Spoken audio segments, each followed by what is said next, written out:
Telugu cinema పరిశ్రమను అంతర్జాతీయ స్థాయికి తీసుకెళ్లిన ఎస్ఎస్ రాజమౌళి అనే పేరు ఇప్పుడు సంచలనంగా మారింది.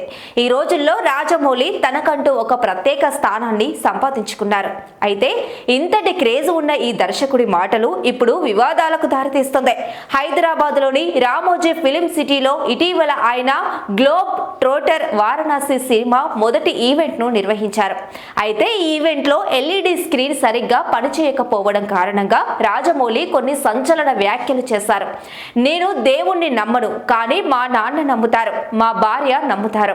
హనుమంతుడు వారికి ఇష్టం, కానీ దేవుడు నిజంగా ఉంటే ఇలా చేస్తాడా అని రాజమౌళి సీరియస్ అయ్యాడు. దేవుడు లేడని ప్రకటించే హక్కు రాజమౌళికి ఎవరిచ్చారు?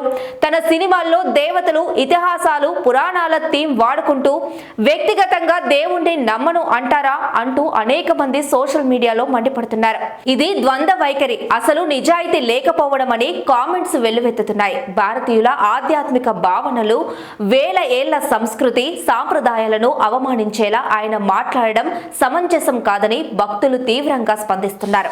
ఇక నెటిజన్లు కూడా రాజమౌళిపై సెటైర్లు కురిపిస్తున్నారు. డబ్బు ఉన్న ప్రాజెక్టు వస్తే దేవుళ్ల కథలు తీస్తారు, కానీ పబ్లిసిటీ కోసం ఇప్పుడు దేవుణ్ణి లేదంటారు.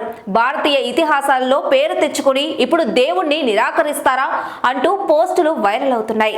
అది హనుమంతుడిపై కోపం కాదని హనుమపై రాజమౌళి అలిగాడంటూ హైపరాది లాంటి చోట ఆర్టిస్టులు వత్తాసు పలికారు. కానీ తప్పు తప్పే, మొత్తానికి జరిగిందేదో జరిగిపోయింది. ఆవేశంలో జక్కన్న నోరు జారారు అనుకున్నారంతా. అలా అంతా సద్దు మణిగిందనుకున్న టైంలో ఈ అంశాన్ని ఇప్పుడు బీజేపీ ఎత్తుకుంది.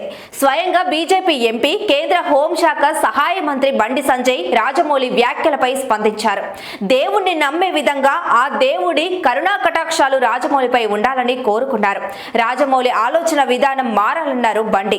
మరో బీజేపీ నాయకురాలు మాధవిలత కూడా రాజమౌళిపై ఫైర్ అయ్యారు. దేవుడిపై సినిమాలు తీస్తూ ఆ దేవుని పేరిట డబ్బులు సంపాదించుకుని తిరిగి అదే దేవుణ్ణి నిందించడం కరెక్ట్ కాదన్నారు. ఇదే అంశంపై తాజాగా బీజేపీని వీడిన రాజా సింగ్ కూడా ఘాటుగా స్పందించారు. హిందూ ధర్మంపై సినిమాలు తీస్తూ డబ్బులు సంపాదించుకొని ఇప్పుడు అదే ధర్మాన్ని కించపరచడం కరెక్ట్ కాదన్నారు. ఈ వ్యాఖ్యలతో సోషల్ మీడియాలో నెటిజన్స్ తీవ్రంగా మండిపడుతున్నారు. అయితే గతంలో కూడా ఆయన శ్రీరాముడిపై చేసిన వ్యాఖ్యలు ఇప్పుడు తీసుకొచ్చి వైరల్ చేస్తున్నారు. ఒక అభిమాని రాజమౌళిని ట్యాగ్ చేసి శ్రీరామనవమి శుభాకాంక్షలు చెప్పగా రాజమౌళి థ్యాంక్ యూ, కానీ నాకు శ్రీరాముడు అంటే అస్సలు ఇష్టం లేదు. నారాయణ అవతారాల్లో నాకు శ్రీకృష్ణుడు ఎక్కువ ఇష్టం అని సమాధానమిచ్చారు. ఇలాంటి వ్యాఖ్యలు అభిమానుల్లో ఆశ్చర్యాన్ని కలిగించాయి. కొందరు మాత్రం ఆయన మాటలను తప్పుపడుతున్నారు. దేవుడి మీద ఇలాంటి వ్యాఖ్యలు చేయడం కరెక్ట్ కాదు అని అభిప్రాయాలు సోషల్ మీడియాలో చర్చనీయాంశమయ్యాయి. మొత్తానికి రాజమౌళి ఒక స్టార్ దర్శకుడిగా తన స్థాయి, అభిమానులను కలిగి ఉన్నప్పటికీ వ్యక్తిగత అభిప్రాయాలను ప్రకటించడం వల్ల వివాదాల కేంద్రంగా మారారు. అభిమానులు, సినీ విశ్లేషకులు ఈ వ్యాఖ్యలను వైరల్ చేస్తున్నారు. ఆయన రాబోయే రోజుల్లో మాటల విషయంలో మరింత జాగ్రత్తగా వ్యవహరించాలని సూచిస్తున్నారు.